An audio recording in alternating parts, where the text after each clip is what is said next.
Este programa tem apoio cultural da CNM, Confederação Nacional dos Metalúrgicos.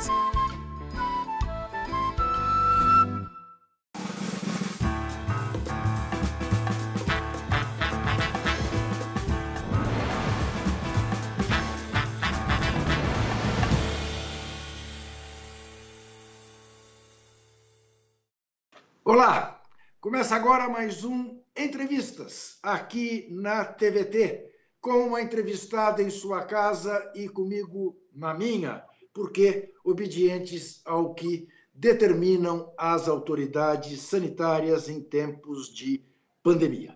Em tempos de pandemia também, com uma série de ferimentos aos direitos humanos no Brasil, principalmente daquelas categorias menos favorecidas pela sorte no país. Razão pela qual nós vamos conversar com a jurista Débora Duprá, que ingressou no Ministério Público em 1987, nele ficou até maio deste ano, chegou à Subprocuradoria-Geral da República e nos últimos 4 anos estava à frente da Procuradoria Federal dos Direitos Humanos. Mais apropriado para responder a essas questões do que ela, não há. Doutora Débora, muitíssimo obrigado por sua presença e eu queria começar já colocando a senhora numa saia razoavelmente justa. Explica para nós quem tem razão, se é que alguém tem razão, nessa questão que envolve, neste momento, o Procurador-Geral da República, o doutor Aras, e a Lava Jato, e as forças-tarefas do Ministério Público, e a autonomia eventual dos procuradores e dos promotores de justiça. Como é que a senhora está vendo essa questão? Com prazer voltar aqui ao seu programa. E eu acho que esse episódio recente do enfrentamento, né, da Lava Jato, ela tem algumas facetas que precisam ainda de tempo para serem melhor reveladas. Primeiro, há uma tendência do Procurador-Geral de diminuir a independência funcional dos procuradores e procuradoras da República, que é o maior atributo que surge com a Constituição de 1988. Né? A independência ela permite a criatividade, a ousadia, a inventividade de ações interessantes. Então, eu acho que é preciso ter muito cuidado com iniciativas que pretendem concentrar na cúpula da instituição poderes e retirar da base. Né? Então, esse eu acho que é o primeiro dado a ser, ao qual precisa se atentar. Agora, que a Lava Jato de Curitiba, principalmente, ela precisava de um freio de arrumação, isso sem dúvida. Eu acho que já tarda muito para a adoção de providências.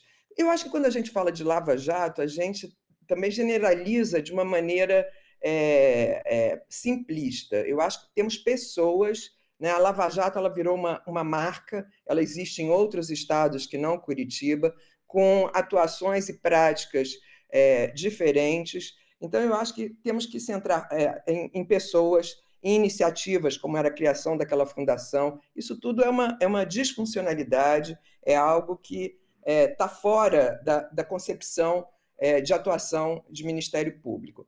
Agora, a ideia de forças-tarefas, ela está no embrião do Ministério Público de 88 também. O que é isso? Somos poucos e temos atribuições gigantes. Para casos difíceis, nós juntamos esforços e procuramos trabalhar coletivamente. Essa é a ideia das forças-tarefas. Elas surgem... Eu tive força-tarefa na questão indígena, na violência contra indígenas. Existe uma força-tarefa importante hoje em dia em relação à Amazônia brasileira, em relação ao que está acontecendo na atualidade. Essa força-tarefa já entrou com ações relativas à grilagem de terra, a desmatamento. Então, há iniciativas muito interessantes que não podem ser todas elas colocadas no mesmo saco. Né? Então, é preciso distinguir. A outra coisa que eu acho que chama atenção nesse episódio recente é que o que desencadeou essa reação foi a ida da Subprocuradora-Geral da República, Lindora Araújo, a Curitiba, para acessar algumas informações, né? Lindora Araújo é uma conhecida entusiasta do presidente Bolsonaro, né? Então, tem episódios aí que a gente precisa ir acompanhando com atenção, porque não é só o enfrentamento ao que a Lava Jato fez no passado, o que possa estar fazendo no momento. Há também a possibilidade de querer controlar algumas investigações que talvez cheguem a outros espaços ainda não conhecidos por nós. Então, para mim, essa é a questão, é a grande interrogação. Estaria o procurador-geral preocupado, de fato, em conter excessos da Lava Jato de Curitiba, que, como a senhora disse, a essa altura são públicos e notórios, quer dizer, desde que a Intercept revelou tantos atropelos, né, como a Lava Jato em Curitiba cometeu, mas estaria ele preocupado em controlar esses excessos ou estaria ele preocupado em blindar a turma para a qual ele torce? Queria acrescentar, quer dizer, em que medida as vagas que eventualmente serão abertas no STF mexem com este jogo neste momento no Brasil, no mundo jurídico? Essa questão do STF ela é um problema para o mundo jurídico de uma maneira geral, né? Principalmente para esses lugares estratégicos, como é o caso do Procurador-Geral da República, como é o caso do presidente do STJ, né? Eles ficam um pouco, enfim, aparentemente estão um pouco deslumbrados com essa possibilidade de serem indicados. Eu não tenho como afirmar com segurança de que o procurador-geral esteja atuando com este ou aquele propósito. De fato, não sei, não tenho proximidade e não tenho bastidores. Eu tenho, enfim, o que é de conhecimento geral. Mas é curioso porque isso atinge todas as forças-tarefas, né? E a Lava Jato do Rio ela é apontada exatamente pela sua atuação eficaz, responsável e sem muito alarde, né? Então, não se trata de conter Curitiba, mas se trata de conter outras forças-tarefas que vêm atuando com comedimento, com responsabilidade, com senso de justiça. Então, eu confesso que, de fato, não sei, mas tem esses efeitos colaterais que nós precisamos avaliar com cuidado. Doutora Débora, há quem diga que a Constituição de 88 exagerou nos poderes que deu ao Ministério Público. A senhora acha que, de alguma maneira, houve excessos de fato ou não? Não há o que mexer nesse particular? Olha, Juca, eu participei do processo de redemocratização em alguns espaços e o Ministério Público foi uma aposta nesse período, né? Você sai de um período longo de ditadura, você não conta com nenhuma institucionalidade e é preciso você apostar em alguma coisa que já existe, né? Gramsci já dizia, né, que você não faz uma revolução inventando tudo, você tem que ir recuperando e reinventando o que tem. O Ministério Público foi essa aposta. Ele surge na Lei da Ação Civil Pública, em 85, surge na questão ambiental, em 86, e vai ser essa aposta de 88 que vai, enfim, gerar, de fato, uma instituição única no mundo, né? Com essa configuração que acumula promoção e proteção de direitos humanos, controle externo da atividade policial e a promoção da ação penal.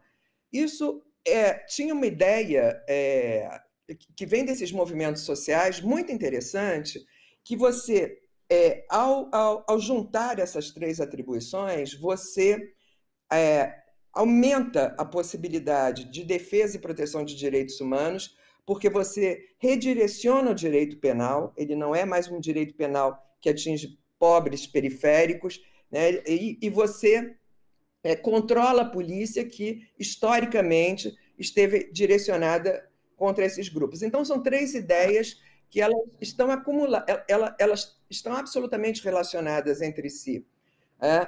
A experiência, no entanto, desses 30 anos, mostra que não foi assim. Houve a compartimentalização, então alguém ficou exclusivamente responsável pelo direito penal, alguém exclusivamente responsável por direitos humanos, como se fosse uma categoria fora do direito penal, e outra pelo controle externo da atividade policial. Eu acho que talvez o modelo ele possa persistir, porque ele é um modelo interessante, em princípio, mas ele precisa recuperar a sua origem, porque ela foi perdida. Falando em direitos humanos, nós vamos ouvir uma pergunta de Leonardo Pinho, que vem a ser vice-presidente do Conselho Nacional dos Direitos Humanos. Olá, sou Leonardo Pinho, vice-presidente do Conselho Nacional de Direitos Humanos e presidente da Unisol Brasil. Parabéns, Juca, por essa importante entrevista com a doutora Débora Duprá. Primeiro, falar da importância e da alegria de ter convivido com a doutora Débora no Conselho Nacional de Direitos Humanos, em várias missões, cumprir um papel fundamental na Procuradoria Federal dos Direitos do Cidadão, colocando a PFDC como um dos mais importantes instrumentos de defesa dos direitos constitucionais no país, em defesa dos conselhos de participação social tão atacados no atual cenário nacional. E eu queria aqui fazer uma pergunta para a doutora Débora. Doutora Débora, nós vivemos um cenário que a gente tem Emenda Constitucional 95, reforma trabalhista, reforma da Previdência, todos eles baseados na retirada de direitos. E, para completar, um governo que claramente ataca a Constituição brasileira. Nesse cenário, quais são os caminhos, as possibilidades da defesa da democracia e dos direitos contidos na nossa Constituição Federal? Léo Pinho, querido companheiro de CNDH. Bom, nós começamos, de fato, a perder a Constituição com a Emenda 95, que é ainda no governo Temer, e na sequência com a reforma trabalhista. Por quê? A Constituição de 88, ela parte de um ponto zero em direção a uma sociedade por ela projetada, uma sociedade de pessoas mais iguais, livres de qualquer tipo de discriminação, enfrentamento da pobreza e da miséria extremas, das desigualdades regionais. Tudo isso exigiu um grande investimento de recursos. Direitos eles não bastam estar previstos, eles precisam de uma atuação estatal, de um investimento estatal para que eles se concretizem. E eu estava fazendo um levantamento agora, nesse pedido de impeachment que foi encaminhado ontem ao presidente da Câmara dos Deputados, Rodrigo Maia, e desde 1990, o governo brasileiro, a administração pública federal, ela começa a se organizar para realizar o projeto constitucional. Enfim, Collor ele tem a lei do SUS, demarca terras indígenas, o Fernando Henrique Cardoso inicia os programas nacionais de direitos humanos, já a partir da ideia das conferências, né, da ideia de que as políticas públicas elas são construídas a partir dos sujeitos implicados, elas exigem participação social. Há um orçamento social direcionado à educação e à seguridade social, há pisos para a saúde, pisos para a educação. Isso tudo é um aparato governamental, um aparato de Estado para a concretização de direitos. A Emenda 95, o que ela faz? Ela paralisa o investimento público pelos próximos 20 anos, a partir da edição dela, né, que foi em 2016. Quando você paralisa aquilo que está se iniciando, a gente tem uma história de quase 500 anos de desigualdade, com um intervalo muito pequeno de 30 anos de Constituição, praticamente. Quando vem a emenda proibindo o investimento público pelos próximos 20 anos, você compromete totalmente o coração da Constituição, que é esse enfrentamento à desigualdade extrema. né? E, enfim, e aí, somado a essa emenda 95, nós temos também, chega ao país um governo com uma perspectiva econômica neoliberal, ultraliberal, né? E aí nós temos cada vez mais o encolhimento do Estado e a luta contra direitos. Então, nós não temos mais só o não fazer, nós temos a ocupação do aparato governamental por pessoas contrárias aos objetivos que elas deviam pretender alcançar. Então, o Ministério da Educação tinha um ministro que não gostava de educação, da cultura, e por aí vai, né? Saúde, pessoas não técnicas. Tem um outro aspecto nessa coisa do Estado robusto, pensado pela Constituição de 88, que é o investimento também em servidores públicos, né? Servidores públicos, eles são recrutados mediante concurso público. São concursos que têm um dispêndio alto de recursos. Eles passam por cursos iniciais de formação e depois formação continuada. Isso é um critério para promoção na carreira. Isso tudo está se perdendo, porque o ataque a servidores, o ataque a pessoas que defendem as pautas das pastas onde se encontram, levam a esse conjunto de pessoas a procurarem se esconder para não serem perseguidas. Então, as que podem se aposentam, entram em licença capacitação, ou então ficam invisíveis nos órgãos e nas instituições onde estão, né? Se a gente não recuperar isso, a gente pode dizer que a gente perdeu, de fato, a Constituição de 1988. Então, eu acho que tem algumas medidas importantíssimas para serem tomadas. Uma é a revogação dessa emenda 95.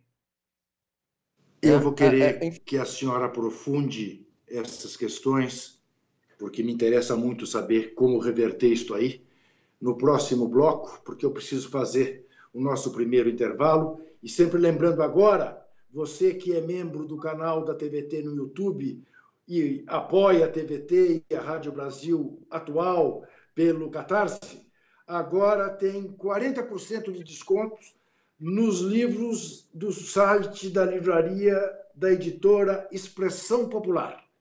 Acesse o site da TVT ou as nossas redes sociais e saiba exatamente como proceder. Voltaremos em seguida.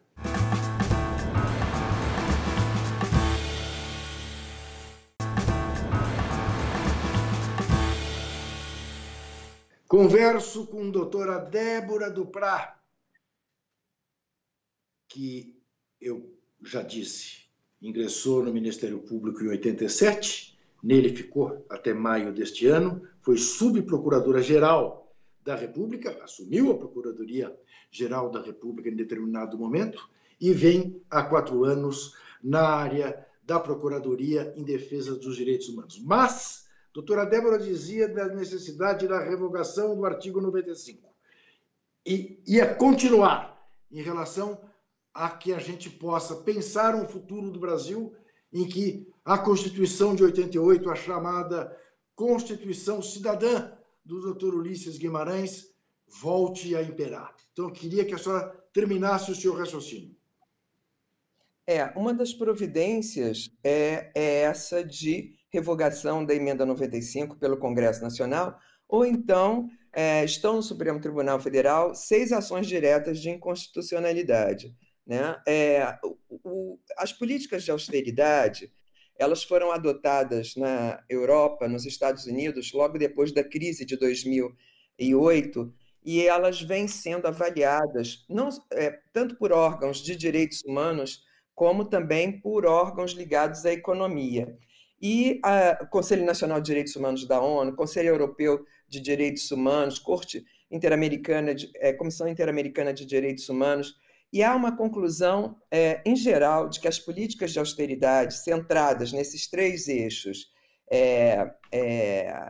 redução do investimento público, reforma trabalhista e reforma previdenciária, são políticas que não podem ser de longo prazo. Elas, quando adotadas, elas têm que ser revistas pelo menos anualmente. Elas aumentam desigualdade e elas têm um forte impacto em direitos, principalmente sociais, né? Então, o Brasil, na contramão disso, adotou essa emenda que prevê um prazo de 20 anos, o que é um absurdo em si, não há medida equivalente no mundo. Isso já foi apontado por vários órgãos de direitos humanos. Então, é preciso revogar essa emenda, né? E é preciso recuperar essa noção de que a ideia de mercado regulando a sociedade, ela não cabe na Constituição de 1988. Essa é uma Constituição que ela requer que o Estado seja grande, né? E o mercado ele está necessariamente condicionado ou subordinado à ideia de obediência a direitos humanos, a direitos ambientais, enfim, ao conjunto de direitos previstos na Constituição. Então, é preciso que a gente volte ao sentido da Constituição, né? A política fiscal ela não pode mais capturar toda a ideia constitucional como se ela fosse alguma coisa que nos aprisiona decididamente. Então, doutora Débora, eu vou lhe fazer uma pergunta que virá colada a uma outra pergunta, que é a seguinte, quer dizer, em tempos de pandemia, a gente sabe que há alguns direitos que, em nome de uma questão maior, que é a preservação da vida, é perfeitamente possível que sejam, digamos, limitados. Até mesmo o direito de ir e vir, a obrigatoriedade de usar máscara, de não aglomerar, tudo isso. Bom, mas isso também pode servir como meio para fazer passar a boiada, para usar um termo que entrou em voga depois de uma célebre reunião ministerial. Então, eu queria que a senhora, com esse panorama, respondesse à próxima pergunta, que diz respeito aos direitos dos indígenas, dos quilombolas, dos pescadores artesanais. Por favor. Olá a todos, eu sou a Ana Flávia Quitério, apresentadora do seu jornal, e a pergunta que eu tenho para fazer, Juca, é a seguinte, para a doutora Duprá. Primeiramente, boa noite, doutora. Como que a senhora avalia esse posicionamento do presidente Jair Bolsonaro em negar o direito à água e à assistência aos povos indígenas? Isso não os expõe ainda mais à Covid-19? Essa foi minha pergunta. Obrigada, até a próxima. Obrigada. Seguramente, né? Aliás, o Bolsonaro está denunciado perante o Tribunal Penal Internacional por genocídio dos povos indígenas do Brasil, né? E eu acredito que em breve siga uma outra representação em relação às comunidades negras do Brasil. Exatamente por isso, porque ele não só mina as instituições do Estado vocacionadas a levar direitos, a realizar direitos desses segmentos, como ele investe contra esses segmentos, né?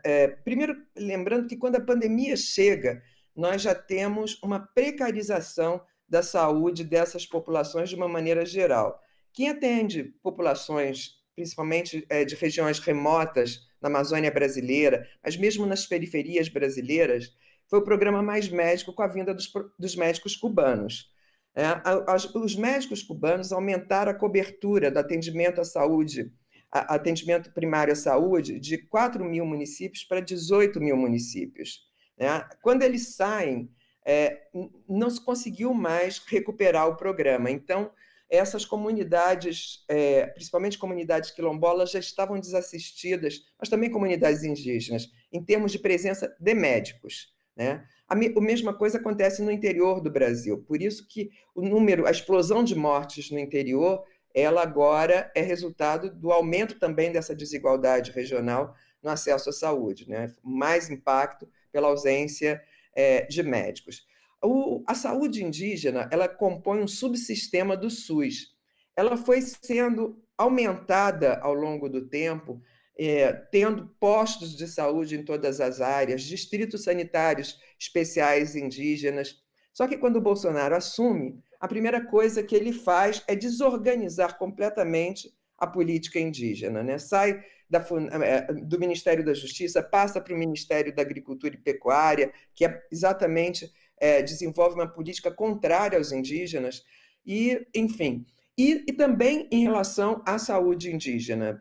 A Secretaria Especial de Saúde Indígena, ora é extinta, depois, por decisão judicial, volta, e fica essa história, essas idas e vindas. tem um discurso que estimulou a invasão desses territórios por garimpeiros, por madeireiros. Então, eles estavam desassistidos em termos de saúde pública e com seus territórios vulnerabilizados pelas invasões. E o primeiro caso indígena, que foi um caso Yanomami, por exemplo, é de uma região de garimpo ilegal, né? Então, já tornou esses grupos expostos a doenças por fatores externos. A ausência de médico também levou esses grupos a procurarem hospitais nas cidades mais próximas. Então, ia um indivíduo, se internava no hospital e levava a Covid para um conjunto enorme de membros da comunidade. Um outro impacto extremamente importante é grupos, por exemplo, Yanomamis, eles não admitem enterrar os corpos. Isso é uma coisa indigna. São grupos que, enfim, elaboram a morte de uma maneira diferente e precisam cremar os corpos, engolir aquela cinza. Tudo isso foi proibido, enterrar os corpos. Então, são dramas existenciais, são holocaustos que estão sendo vividos por esses grupos de uma forma muito intensa.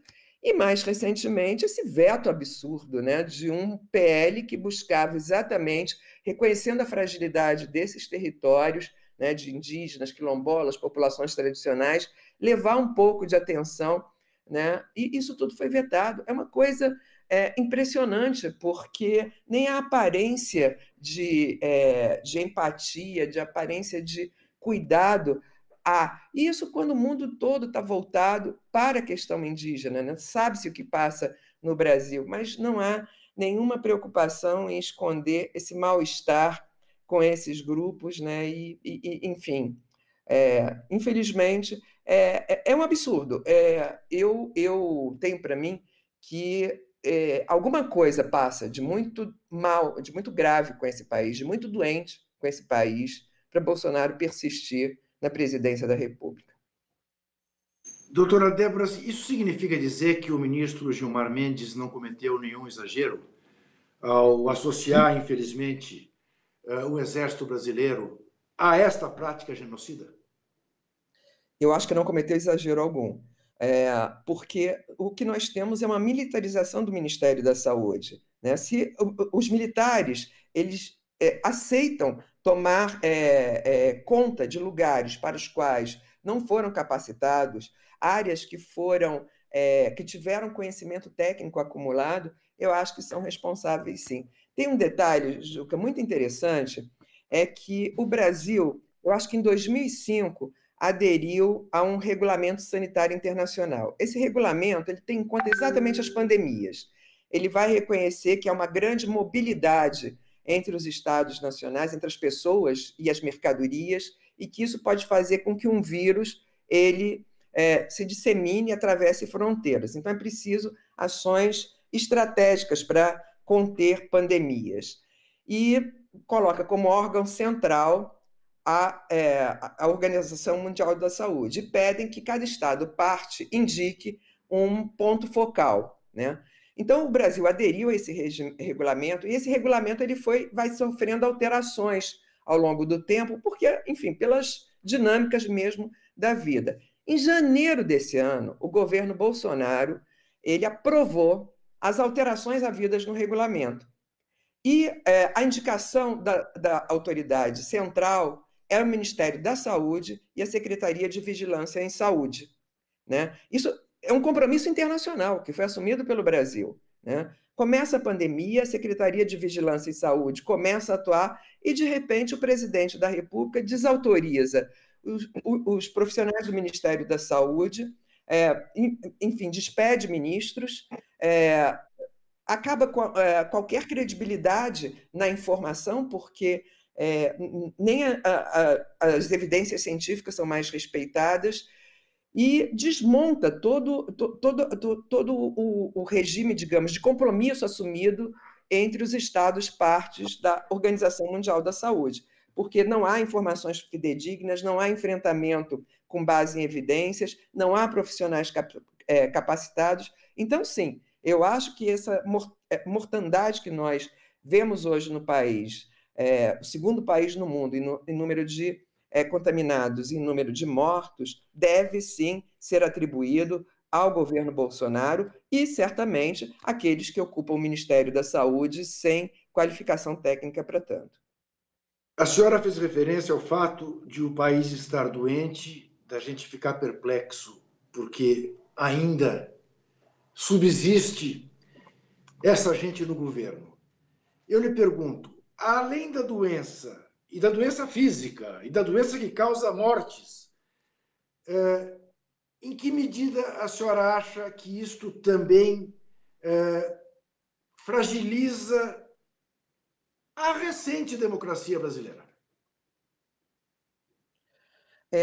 Nós somos responsáveis, em certa medida, porque cuidamos mal e pouco da democracia brasileira. A gente não viu alguns sinais. Eu, recentemente, li uma dissertação de mestrado apresentada na UERJ, muito interessante, recuperando uma categoria de um constitucionalista alemão que escreveu uma obra em 1937, já exilado nos Estados Unidos. E a obra se chama Democracia Militante, né?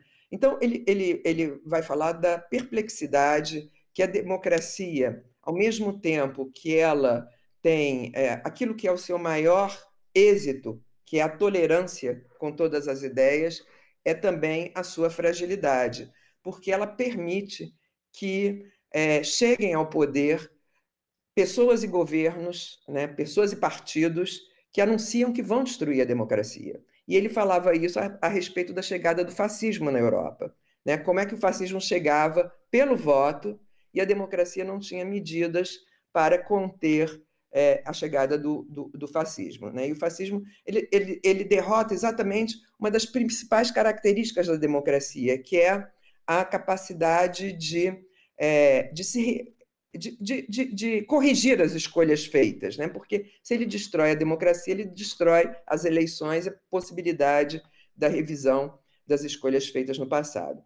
Então, nós não vimos que esse movimento, né, com discurso de ódio, que investia contra segmentos da população, que investia contra o próprio modelo da Constituição de 1988, que é contra cotas, que é contra negros, que é contra mulheres, que é contra gays, que é contra todo mundo, né? Isso era uma ameaça à democracia. Então, nós erramos já no processo eleitoral. Eu acho que uma campanha eleitoral que se desenvolve toda na base da mentira, isso tudo tinha que ter sido contido mais antecipadamente. Mas as constituições contemporâneas, constituições do pós-guerra, elas têm os instrumentos, né? Então, a gente tem o crime de responsabilidade, que está previsto na Constituição, é preciso aplicar essa figura, porque, mesmo que ele tenha sido aplicado mal no passado, isso não é razão para se fazer agora, quando ele mais se justifica.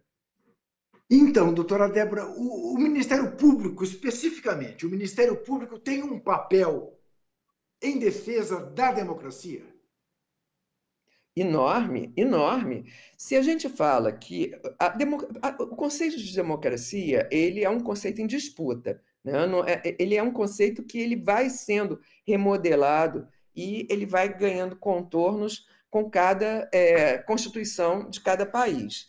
A nossa Constituição, ela tem é uma democracia que ela tem o propósito de garantir a igualdade material, né? Então, a igualdade material é exatamente essa igualdade de direitos, considerando as especificidades de cada sujeito e de cada grupo. Esse é o papel central do Ministério Público, né? E, enfim, tem feito. O Ministério Público entrou recentemente com ação de improbidade contra o Salles, várias ações agora no período da pandemia, mostrando os desvios, mostrando as precariedades de determinados segmentos, população de rua, população periférica, indígenas, quilombolas.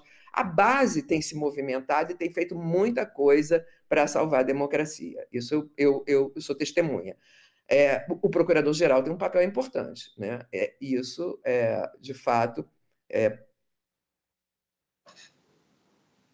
nesse ponto nós temos que reconhecer que não temos um procurador-geral propriamente atuante. E preocupado, aparentemente, exatamente com essa questão da defesa da democracia. Nós vamos fazer o nosso último intervalo e voltaremos em seguida.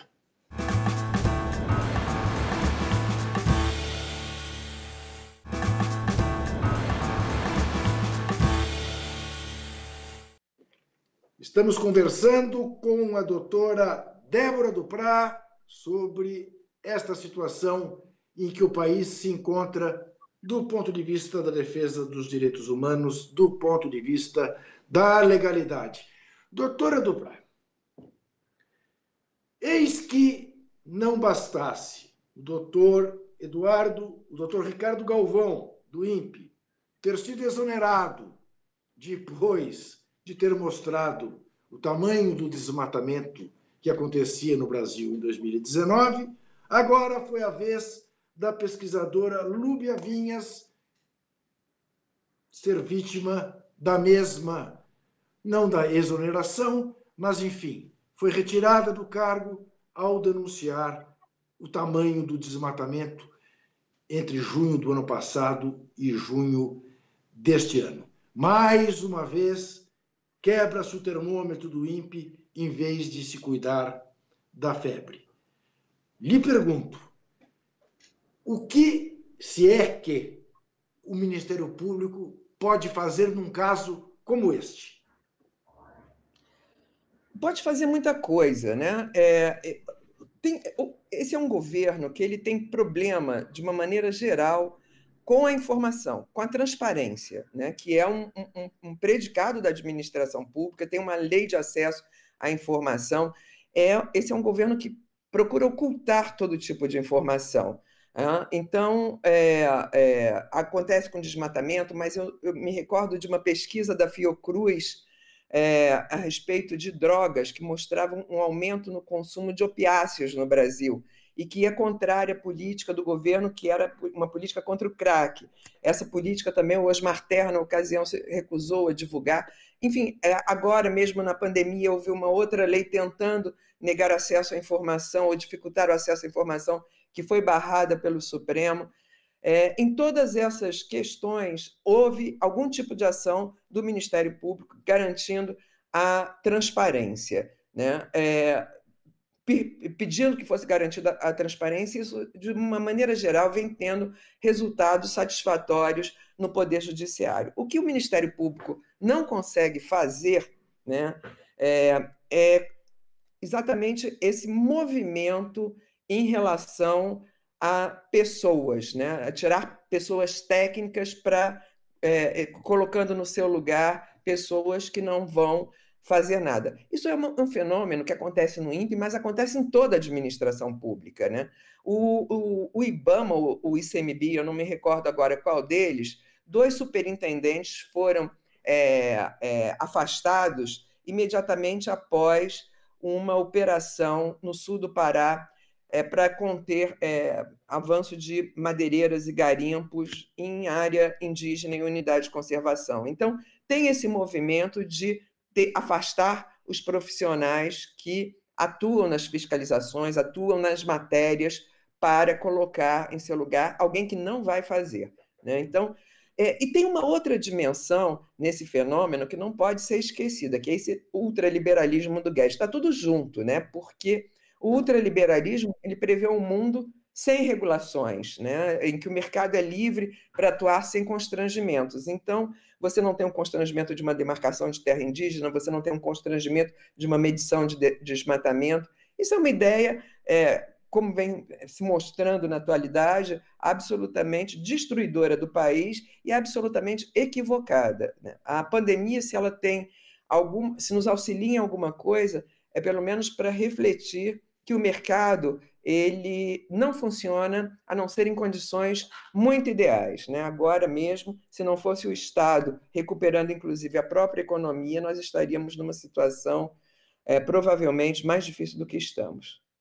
Então, exatamente, a senhora fez referência no outro bloco ao espírito da nossa Constituição, que reforça o papel do Estado contraposto ao papel do mercado, mas nós estamos vendo a destruição paulatina de uma porção de instrumentos que permitiam exatamente essa atuação do Estado.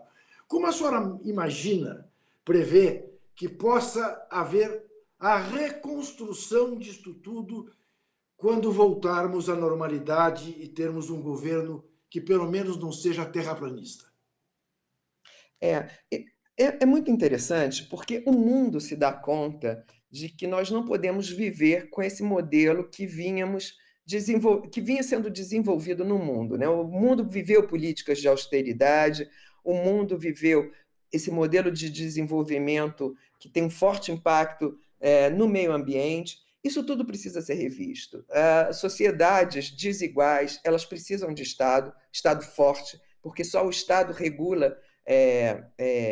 pode regular desigualdade. O mercado não faz isso. O mercado é uma área em que cada um é uma empresa e as empresas competem entre si, elas não são iguais entre si, né? Vence a melhor, aquela que tem, enfim, o melhor mérito.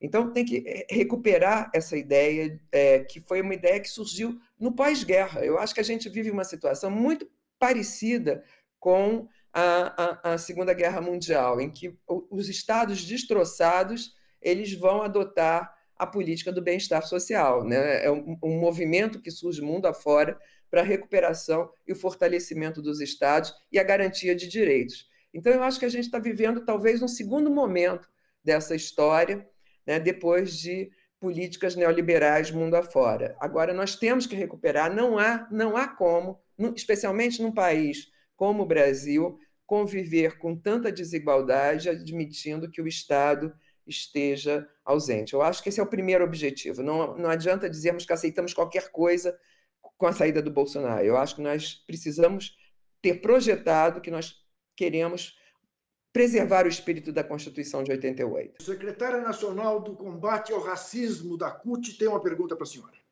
Sou Natalina Lourenço.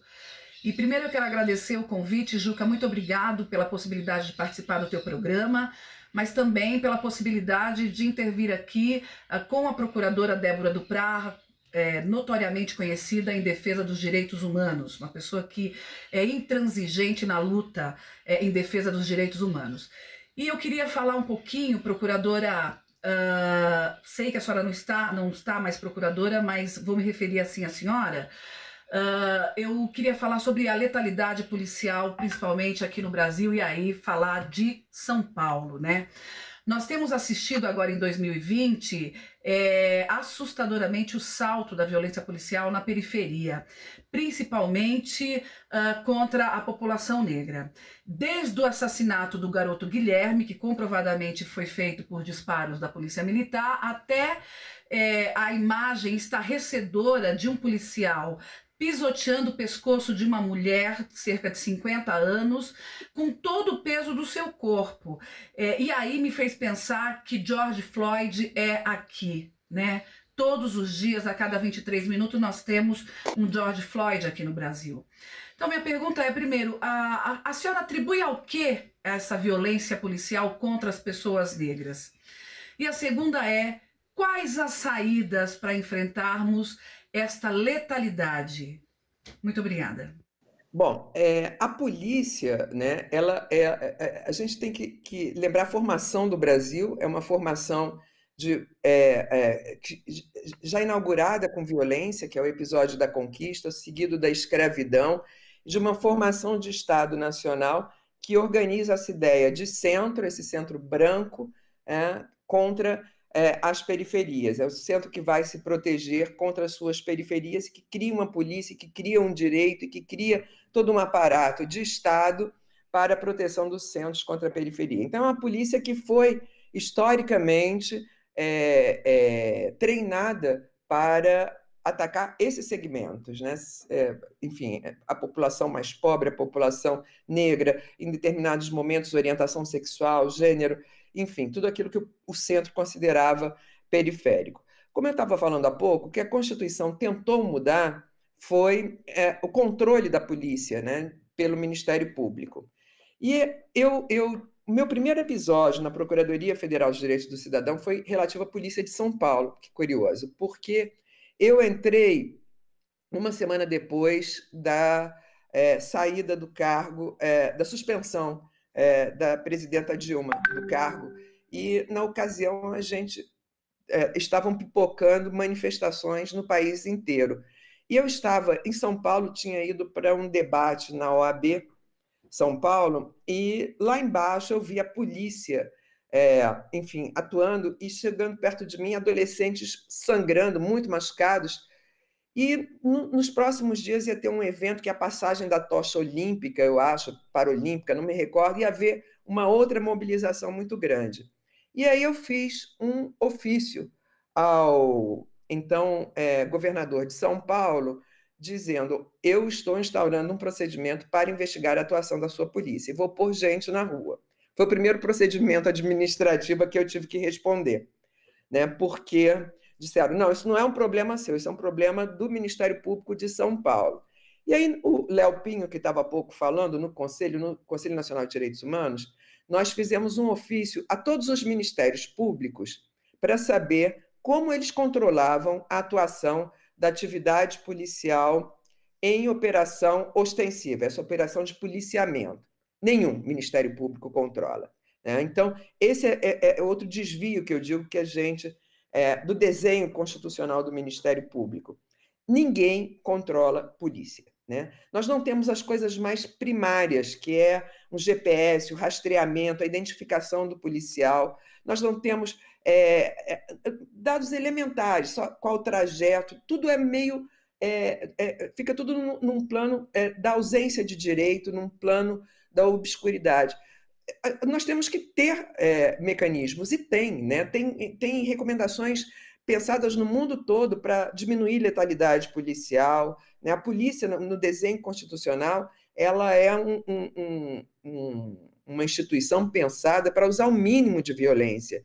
Há um investimento grande na capacitação de policiais para trabalharem com inteligência, fazerem abordagens humanizadas, mas, infelizmente, nós temos, eu acho, que um passado que nos aprisiona, nos condena, do qual a gente não consegue se livrar. É preciso, eu acho que, insistir muito na responsabilidade dos ministérios públicos pela ausência de fiscalização das polícias.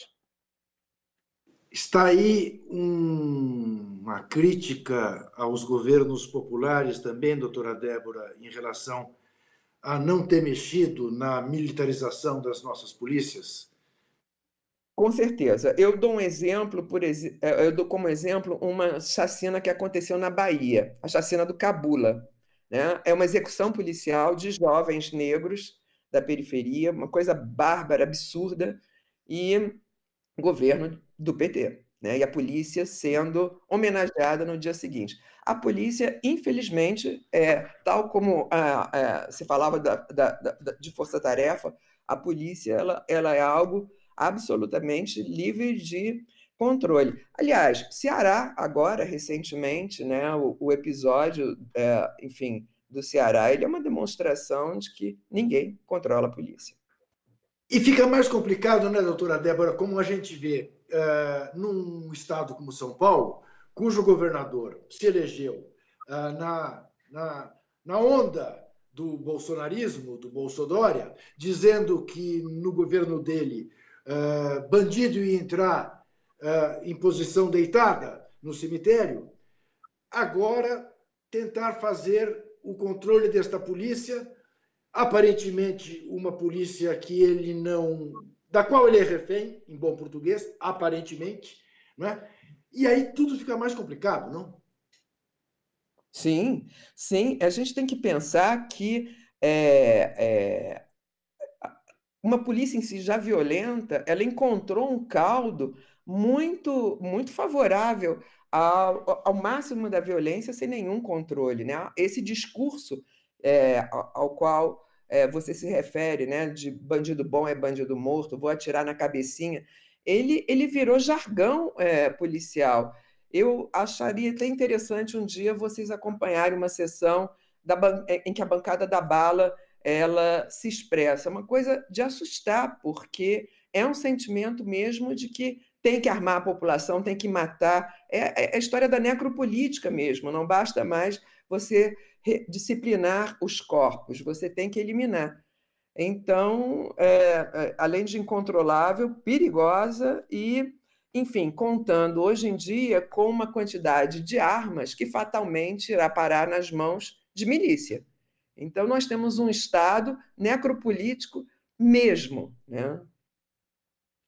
Doutora Débora, como derradeira pergunta por hoje, eu sei que não é exatamente o seu papel, mas eu sei também o quanto a senhora se interessa pelo tema e quanto é importante para nós ouvirmos falar sobre isso.